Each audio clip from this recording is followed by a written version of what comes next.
Welcome back, Inebri-art. This is Andy, as always. If you actually, by the time this goes up, it'll be mid-March. But right now, we're suffering through a blizzard. If you're in the New England area, hopefully you made it through okay. But today we're joined by someone from the Old England area. We have Ben Easton of Dreary. Welcome to the show, man. Thank you so much. Cheers, man. It's Uh, lovely to be having a chat. yeah, so you guys have a new album, Birding, on April. It comes out April 3rd, so this should be coming out, I think, a couple weeks before that on Yeah, Belly Union Records. Tell us a little bit about the album. yeah. It's our first record, full length record. So we kind of went into it with a bit of, you only make one record, so you've got to make sure it's good for yourself more so than anybody else. But yeah, I think like what we've managed to get out is something that's very emotionally in tune to who we are as people, both myself and Dottie and Harry, who's just joined the band. And yeah, it's something that we're really proud of. So we hope that people enjoy it.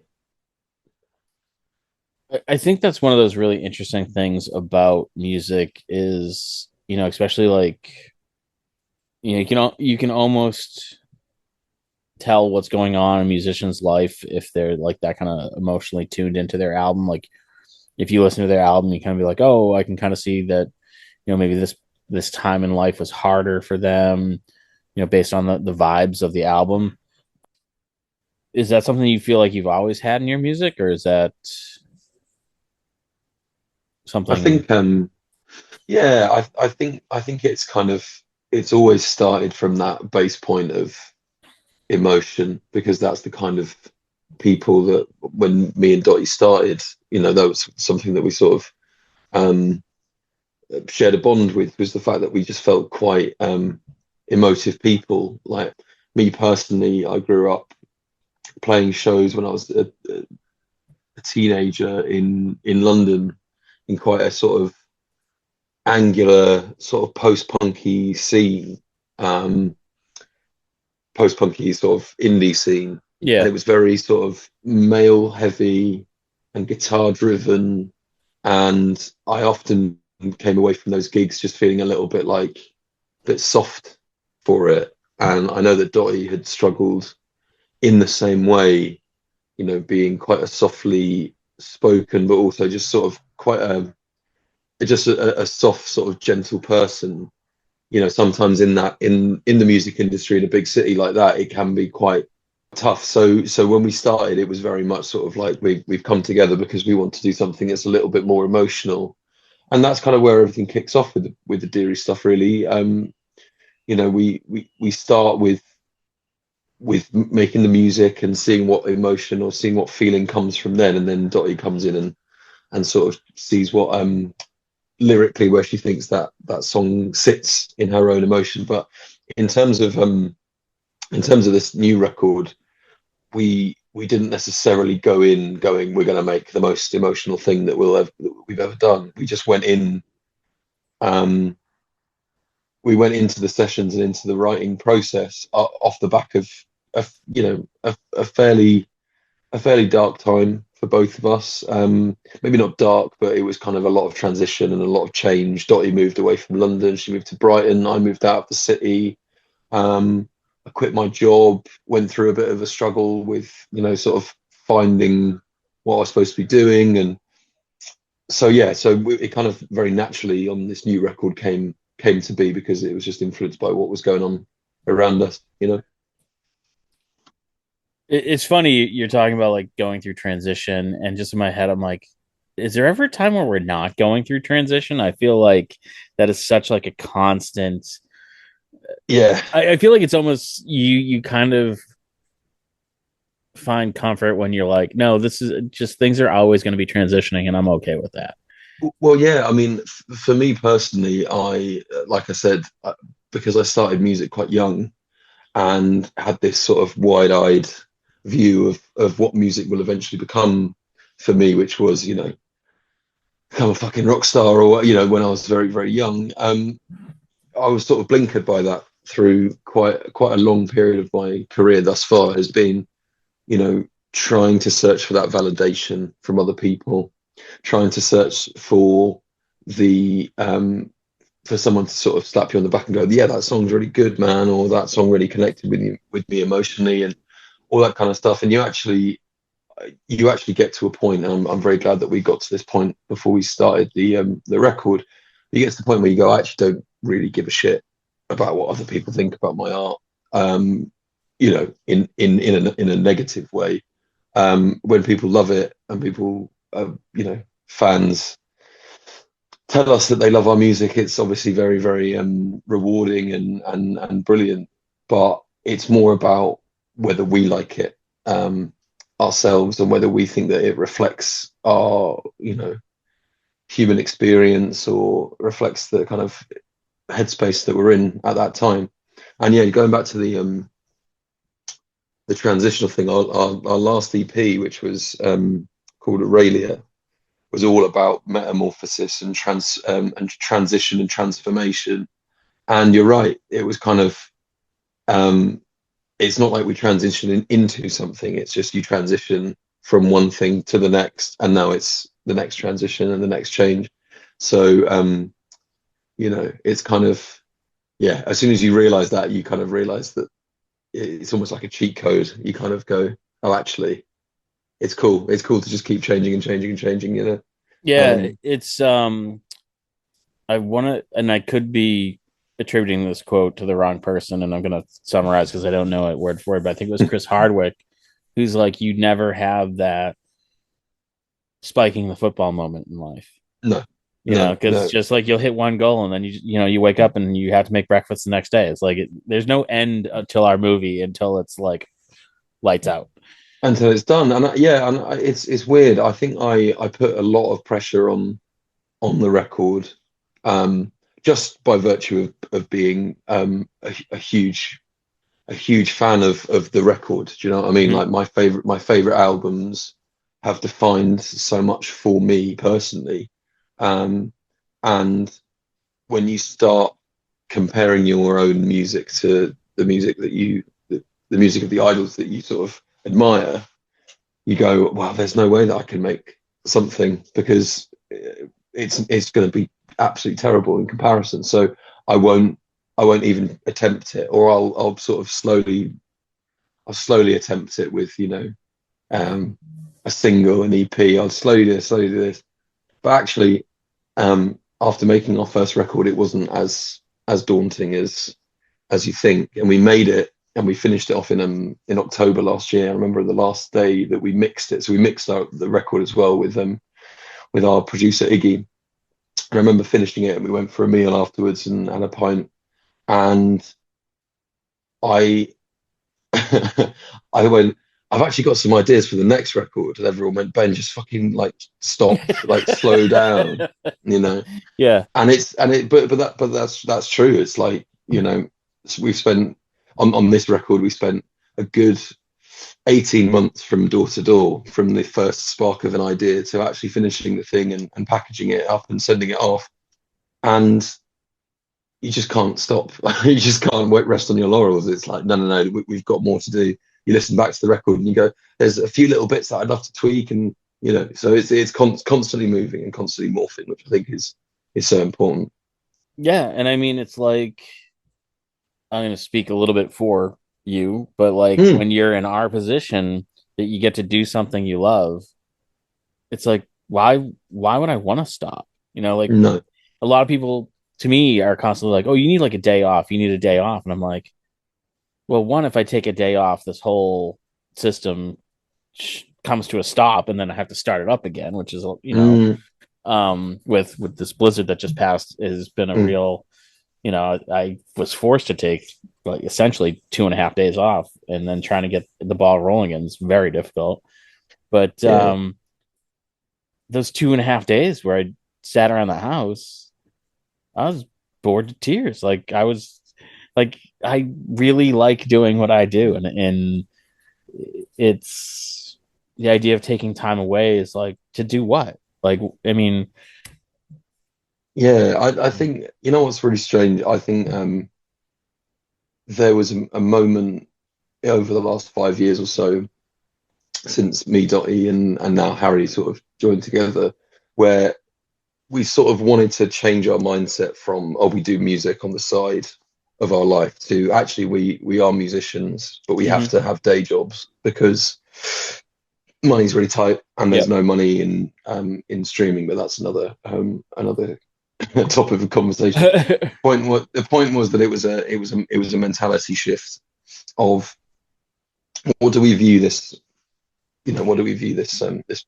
I keep saying project, it's more than a project. What do we view Dreary as? And it's become more like a fuel for us as opposed to a chore. um it's not that we have a day off from Dreary, it's the fact that we'll always make a little bit of time in the day. Like Yeah. it's not something that, we might have a break after tour where you're physically tired. We might sort of want to have a weekend off where we don't do that much Dreary stuff, but it's just constant. It's always there because it's not actually. I mean, we work quite hard, but it's at the band, but it's not actually work. It's not Right. actually clock in, clock out. Those are your times. It's no, it's actually sort of seeped into everything that we do. It's the same as the idea that you need to stretch your legs and you need to go for a walk, because if you don't exercise that, your body will, atrophy or shut down or whatever. So that's the sort of mentality that we have now, is that, we work very hard, but it's not everything all at once. It's completely seeped into our everyday life now, Yeah, and um, like even as the priority.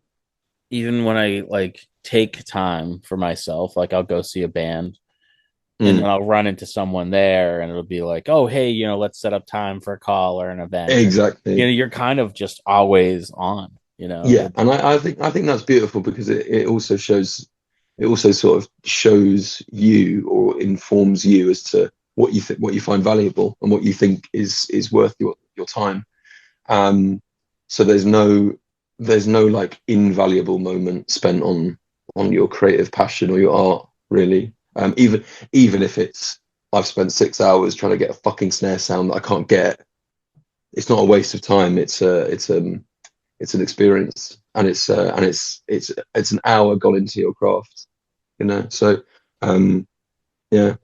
Yeah, and I mean that's the kind of thing that you can do and then come across a snare sound that you were unfamiliar with that you're like, "Oh, not what I'm Oh, looking for." that's However, interesting. Yeah, exactly, that kind of exactly. And I think you're right. I think by not allowing yourself to sort of have all of that time, you do end up missing the opportunity. So um yeah, don't get me wrong, it is tough and it is very sort of tiring at times, but it the joy of it never goes away. And I think that's something that Dottie and Harry and I, even though you know in the throes of making this record, and at, at sort of midnight still with guitars plugged in going, I can't fucking get this thing, you do kind of want to throw the towel in. But actually, once all that subsides, you just remember why you do it, really, because it's part of who you are, and it's all worth it in the end, which is so, good. so you mentioned now you see yourself as a musician with a day job opposed to Yeah, someone who has like a band that plays at night. yeah. What led to that transit? Because that's really a fascinating like mind shift of It is, and it stems from anxiety and insecurity and the years of bad gigs and the years of playing to three people in a room, and the years of putting effort and time and money into a project and having absolutely nothing to show for it back. I mean, I'm talking no radio, no good gigs, no all that kind of stuff, like really, really churning away at it. And when we started Dreary, it was very much me and Dottie were kind of victims of that particular cycle. We'd never really sort of felt success or recognition, but at the same time, we didn't really feel connected with the music that we were writing, because it was always under the guise of um, it was always under the guise of like performance or a front, basically, as opposed to an actual kind of an individualism between us. And I think that when Dottie and I started we we felt like we had that same bond, speaking the same language creatively, and then it started to snowball into the fact that we were going, okay, well, people are starting to not only listen to our music but starting to connect with it and starting to suggest that it's helping them in some way. So you go, okay, well, there's a weird external validation there, and that's great for other people. But where's our sort of internal validation, I suppose? And it comes from this shift of anxiety of like, well, we're trying to protect ourselves from feeling embarrassed or humiliated or anything like that. Um, and it was just a gradual thing over a couple of years where we go, actually, we enjoy this so much, and we found this really incredible sense of confidence in what we're doing, that you do have to kind of change your attitude. Not even just to sort of go, you know what, I'm gonna be this one day. It's more to go, well, actually, this is how I see myself. So therefore, the confidence comes from there, you know. So yeah, as you said before, there's no spike the ball moment. It's just one day you're in this position, and a couple of 100 days or years later, you're in a different mindset. That's pretty much all it was, you know. Yeah, and I kind of always feel like um I feel like my vision or opinion of who I am really doesn't change much. It's more how I see other people interacting with me. Like I Mm, mm, remember this was probably going back now a decade or so. I used to sell a lot of artwork at Comic Cons. I'd do like fan art tables and whatnot. mm, And so me and some buddies had gone down to set up at the Rhode Island Comic Con, and the setup day was on Halloween. So they had like this big party that night. So we're all hanging out at the party. And one of the staff photographers comes over and she's like, "Oh, can I take a photo?" And we're like, "Yeah, yeah, sure, sure." And so, like, she takes a photo, whatever. And as she's leaving, she kind of like leans towards me and she's like, "I just want to say I'm a really big fan," and walked away. And I turned to my buddy and goes, Who does she think I am? And he goes, "What if she thinks you're you?" And I'm like, "Oh, I don't," and like my brain just short circuited. Like yeah. it never occurred to me that she was a fan of what I did. I'm like, she must just assume I'm someone else, Mm, mm. and that I think that was a very weird moment for me. And like, I don't feel different than I did then, but now I realize that people look at me differently, you know? I think yeah, I'm totally with you, and I think it's beautiful. I mean, me personally, I feel like the more that we've gone on with the Dreary, um, with the Dreary thing, the more not only do people look at me, after a show, or whatever, and they go, oh, whatever, but and you might very, very rarely get someone who at a gig kind of goes, oh yeah, you're in Dreary or whatever, which is, the tiniest, the tiniest thing in anyone's mind. Like it doesn't, no one gives a shit. Like it's absolutely Yeah. fine. I don't give a shit either. But the main thing for me is that the way I look at myself as well is to go, you know what, I can understand why, we play a show in front of X amount of people, and after that show, someone would want to come up and say that you've done that your music is X Y Z. I've done that to people as well, and not in a fan way, just in like a kind of, if the opportunity presents itself. So yeah, I mean the point I'm trying to make is that it's yeah, it's good to um it's good to have that, but it's also way more important to be true to who you are as a Yeah. person, and just keep being yourself, because ultimately everyone's just a human being. So Yeah. you know it's not that special, basically. Yeah. And I mean, it's not. I mean, people have done what we do before and they'll do it after us. And, Yes, exactly, and exactly. it's, I think the only time I ever kind of like my ego comes out, and I don't even want to say it's like in a negative way because it's more a defensive thing, is when someone kind of like belittles what I do, and even like Mm, not necessarily in an intentional way. um I ran into someone that I used to work with. I used to work at like a big box retail store, And I ran into someone that I worked with, and she's like, "Oh, what are you doing now?" I'm like, "Oh, I just do Inebri-art stuff." And she's just like, "Ugh, do you make enough money doing that?" And I'm like, "You'd never say that to any, like, I know what you make. I Mm, worked here. You're not making, mm, And like, I got so pissed, but mm. I think it was more just like, but then in the same aspect, like, it's such a strange job. I run events at bars and podcasts. Like, Mm. I understand why people would be like, It's not a cut and paste or cut and dry um career choice. Do you know what I no, not mean? at It's all. like I'm going to be a plumber or I'm going to be this, and I think Yeah, that's yeah, I yeah, think that I think that also kind of stems that kind of informs that thing we were talking about in terms of when you decide that you are a musician. It's because in my experience, at least when I was at school, it was very much like I love music. I'm like kind of not known as the music guy at school, but like I did music. Like that was all I wanted to do. But then when it comes to the crunch and people go, right, it's, you know, hypothetically, it's career day or whatever, it's like, I want to be a musician.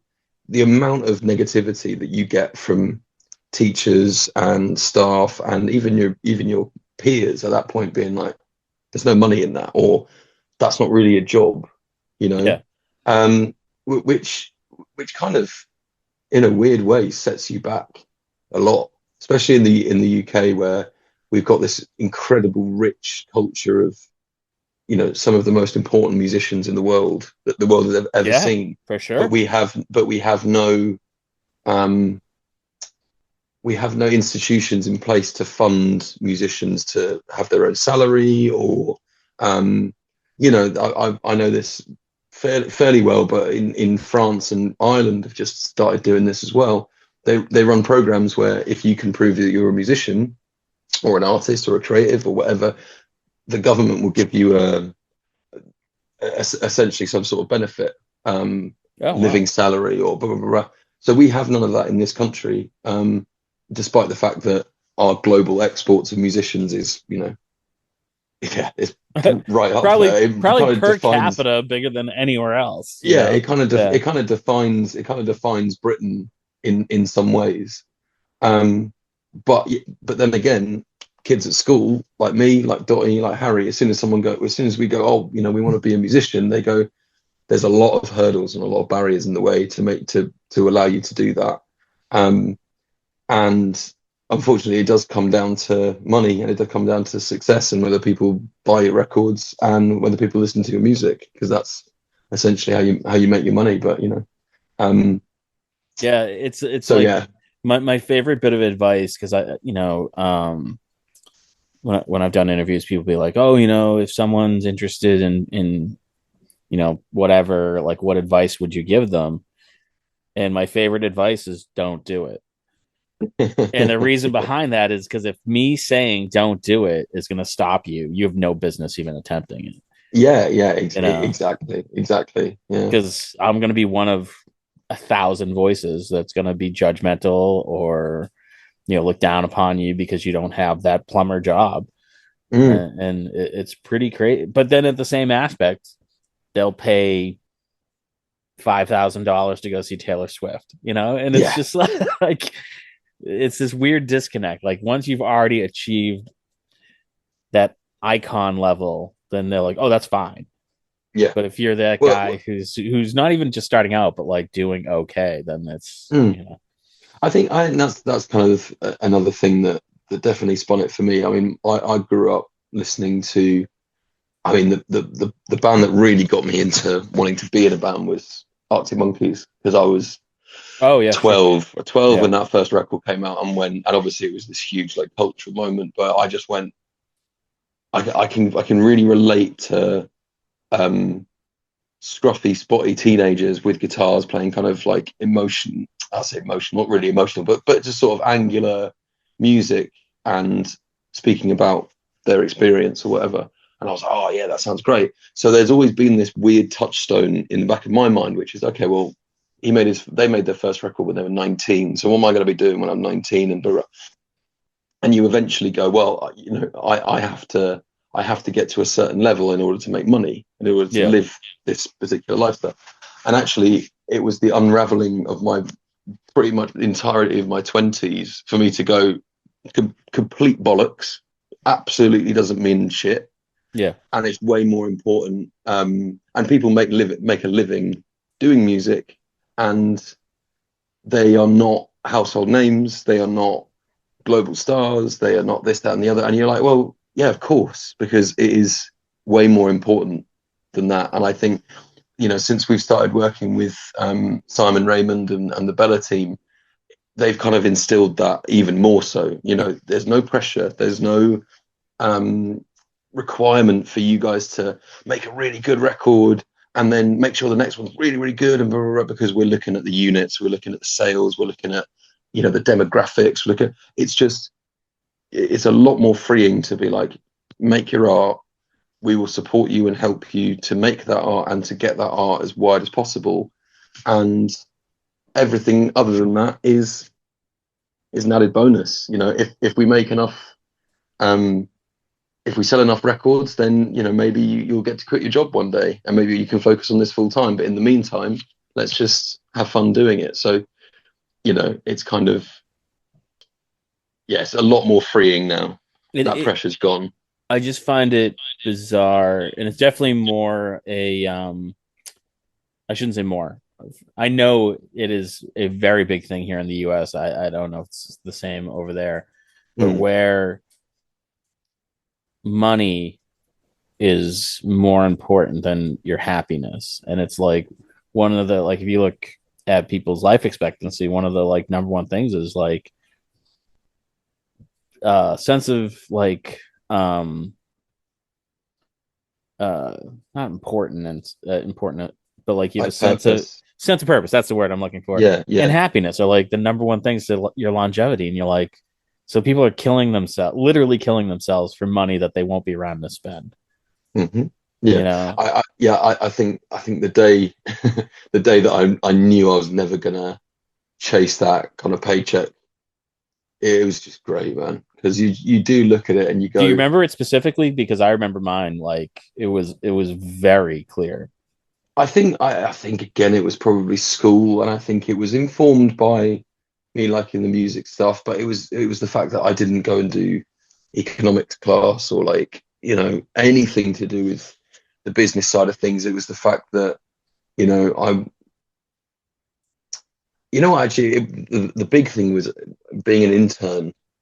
I was an intern at a music company. So my day job outside of Dreary I work in music. I've worked in music for years in the music industry in London, and as an intern, being like, I've got, you know considerably less than the London minimum living wage at Yeah, this job, at this big major, not major company, but a big music company. And there were people of my age who were about 21 who were on, probably about three or four times what I was on. Um, and they were working in the city in finance and blah, blah, blah, blah. And I was just like, you're 21, you're already in that rat race, yeah, already there, and you're already addicted to that money as well. You're already addicted to the fact that, okay, well, I started here, I'm going to get at least up here. So what's it going to be like when shit hits the fan? You have to go all the way back down. And yeah, it was kind of that weird moment of being like, oh, I feel much cleaner not living in that way. Do you know what I mean? So it's kind of it's crazy what people do for money. But what was your moment? well, first of all, you're way ahead of me. Mine was way later in life. So I had a couple kids. I was divorced. I just moved to Plymouth, and so I was working for big box retail, and they were like very much pushing me towards like management. So Mm, I was like middle management. Like the next step up was kind of like life changing money, and they were really pushing me in that direction. And like I was having chest pains at work, and I was miserable. I was just not a happy person. And we're still doing Inebri-art on the side. So it was like a couple mm, nights a week we'd go out and do an event, record a podcast, whatever. And then I had car trouble, and I was walking home from work because I only lived about a mile away. So I'm like, I'll just walk home. And on that walk home, I realized that if I went into that management position, Inebri-art would go away. mm, It mm, couldn't exist. And then I was just like, I don't I don't want to do this. It's mm. not work. Like, why? Like, the money will change my life, but not in a positive way, No, you know? exactly. And like by the time I had walked that mile, like my chest wasn't tight anymore. My head felt I light years better than I had felt in like months. And Mm, the next day I went to work and I just told my boss, I'm like, yeah, I'm not interested in that management position. And he's like, well, you're going to make a big mistake. And I'm like, in fact, I'm looking for a new job. mm, mm, And mm, like luckily within like 3 or 4 weeks, I applied at a place just to kind of like get my feet wet for an interview. mm. And I went in for an interview and they literally created a position and put me into it. So, and like, that was just kind of like starting that steamroller. It freed me up. Like, it was Monday through Friday, 9 to 5. It gave me so much more time to work on Inebri-art and Mm. do the things I wanted to do. And I just haven't looked back. And it's just, Yeah, it's nice when you sort of land on your feet in those kind of situations. Yeah, it's yeah. cool. It's really good. And the crazy part is, if I had taken that management position and was making that money, then you live a different lifestyle, and then to make that transition later would have been so much more difficult. Yeah, I think that's the Yeah, thing. I think you do get at certain crossroads, and I've had to leave a couple of jobs because it's not flexible enough for Dreary, or because the responsibilities of both was too much. And you do have to make those quite hard decisions. But when it does level out and you do make the right one at some point, yeah. it's great. It's very freeing. You know, um, Is being a musician in the music industry a benefit or a detriment? Like, it's difficult. There is a lot of people who work in the music industry and also are musicians. Um, Everyone's in it for the same reason, yeah, which is, you know, is to explore their passion for music, both from the business side, or even like the creative side, or even from a musician's point of view. Um, I've never really felt conflicted as a musician, because I can kind of separate the two. Um, but uh, I did work for a major label last year, which was my only experience working at a full major label, and I couldn't get on board with the juxtaposition of art versus commodity. I really struggled with that.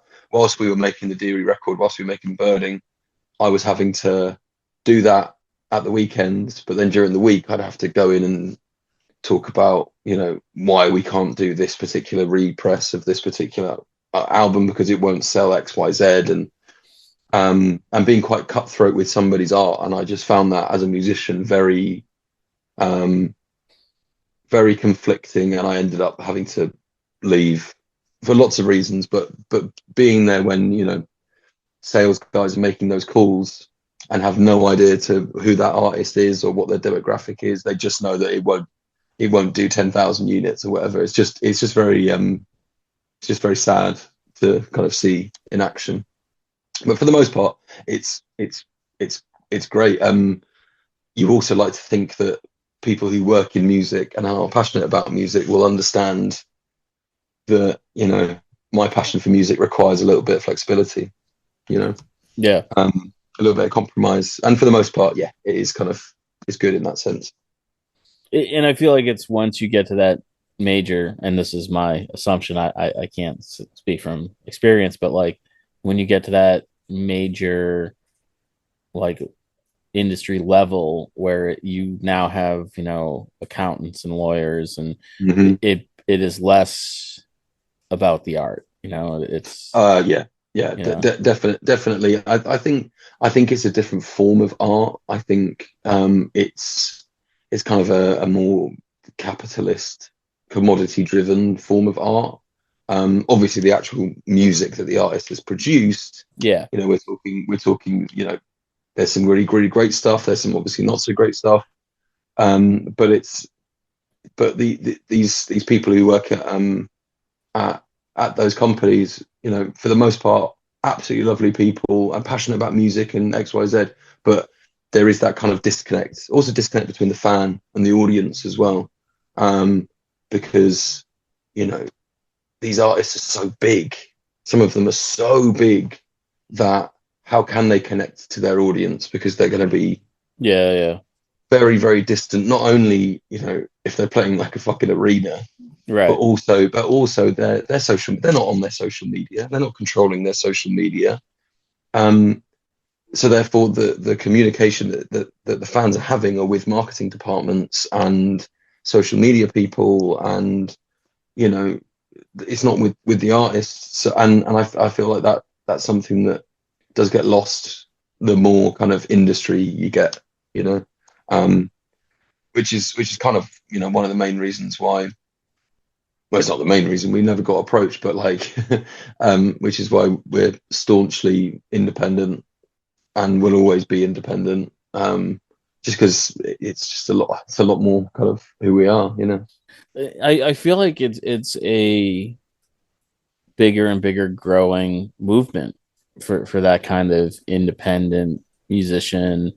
You know, these the whole DIY thing is. I mean, that's mostly those people that we talk to, and it, I just feel like the huge stars now almost feel more manufactured than kind of like homespun. Um, Yeah, I mean, I'm extremely biased. I could just be And old too. That's the other thing is I feel like half the time, like, yeah, a perfect example is like they announced Bad Bunny to play the Super Bowl, and I barely knew who he was. yeah, I mean, I think it kind of pains me to say, but like, millions and millions of people can't be wrong. Do Yeah, you know what I mean? Like, if an artist is at that level, there's got to be something that they're communicating through their music. Um, the Ed Sheerans of the world, for example. I don't understand what it is, but there's got to be something, there's got to be yeah, there's got to be kind of some kind of tangible story that connects the art with the fan, etc., etc. But it's really difficult to see it when all of the other bits of the puzzle. yeah. Um, I just feel like you it's don't just tough. see it. And again, it could just be my age that like I think of Metallica as like a band that like most people didn't know about, and a few people did. Or Pearl Jam was another one. Like I remember I made my friend, I didn't have my driver's license, drive me to the mall so I could get this this band I just read about, their new album called, whatever the fuck. 10, right? Yes, 10. I'm like, it's a number and Yeah. I can't remember what it was. But Yeah, the first Pearl Jam album, he's like, who's yeah, yeah. that? And within 6 months, but like it's probably just my age where like I just feel like all of a sudden, like the first time I hear about Bad Bunny or Billie Eilish was another one. Like I heard about her, and then like a week later she was on Saturday Night Live. I'm like, how did I miss the initial like discovery through like building up to being on Saturday Night Mm. Live? And it's just I mean, everyone's story is different. For some people it takes years and years and years. For others, it takes a year or two and they get a massive jump up, massive boost because they were in the right place, the right time. Their voice or their sound is part of the zeitgeist. Um, or there's a kind of blowback. Not really a blowback. What's the word? Let's say a Fontaines DC, like amazing band, um, incredible lyricist, some incredible sounds, make it big, and suddenly all the kids make music like that. That's just how it goes, mm-hmm. And then you'll just see that wave keep going and keep going, and you could even go as far as to say that shoegaze is exactly the same. Slowdive came out with their 2017 record, and people went, "Oh shit, yeah, I remember that," and then started doing it and doing it, and suddenly it becomes a little bit kind of um, saturated and boring, and it's just kind of it's kind of the way it is. But for those bands that sound like what's cool, yeah, they immediately get the kind of the jump, don't they? Yeah. So yeah, it's kind of it's hard. You can get into a bit of a what's the word? Bit of a endless pit of despair when you start thinking about the kind of music that does come out. But it's a universal thing, music, you know. It Not is. for everyone. In me personally, it's always been a huge part of my life. And I think as I got older, I realized how, you know, when I was younger, it was part of my life and I didn't think about it, like I listened Mm, to it, I played it. And then as I got older, I'm like, oh, it is so ingrained in my life. yeah. And I never really thought about it, to the point I was talking with a friend of mine recently, and I told him how every morning I wake up and there's already music playing in my head. Like I Mm. wake up, there's a song stuck in my head. And he's like, "Is it one you heard recently?" I'm like, sometimes it's not. And I'm like, there was one day last summer where I woke up and there was Christmas music. I don't know why. um, but yeah, it's there's a reason why music has been a part of our civilization pretty much since the dawn of time. Hmm. It touches all of us in some way. Yeah, absolutely. But Ben, I want to say thank you. That we just flew by. This was a lot No of fun, worries. No and worries at all. you actually took my mind off of my car getting stuck in the parking lot here. I appreciate that, because that was Good. when I. It's always one of those, like, I have to put on my podcast brain, but like when I started this, I was already in a bad mood. So thank you for that. No But worries. No our worries. listeners should check out Birding on April 3rd by Bella Union Records. Band is Dreary, and we've been speaking with Ben Easton. Where can they go to find tour dates, all the PR, all the stuff the PR wants us to make sure we hit? All the stuff the PR was to Yeah. mention. So if anyone goes to dearyband.com, that's usually where we have pretty much everything. We are making plans to come over to the US as soon as possible, as soon as humanly Oh, possible. yeah. But nothing announced as yet. Do you have Um, any plans to be in the Boston area? Oh, I'm sure we will. Okay. Yeah, I think 2027 is the aim for us to kind of get out to the US, because it's been overdue. But we'll be yeah, we're in the UK, Ireland, and across Europe this year. Outstanding. Well, if you guys do come out this way or need maybe some recommendations on locations, make sure you let me know, because I know a few, places. Perfect. Um, and yeah, thank you so much. I wish you the best of luck with the new album. And Thanks, listeners, man. make sure you go check that out on all the streaming. Buy an album. I would. Uh, yeah. All right. Thank you. And Cheers, listeners, we'll dude. see you guys again next week. And thanks for checking out the show today, listeners. If you enjoyed the content today, you can go over to patreon.com/Inebri-art to support the show. You can join over there for just a few dollars a month and help us provide this fun content that you just checked out. You can also email us at inebriart.com with your questions, complaints, and concerns, or you can find us on all social medias at Inebri-art or at Inebri-art6 on Instagram. And also don't forget to check out our other shows, Bar Talk Podcast, Old Colony Cast, Inebri-art, and all the other shows on the Inebri-art Network, which you can find at inebriart.com. Thanks again for listening.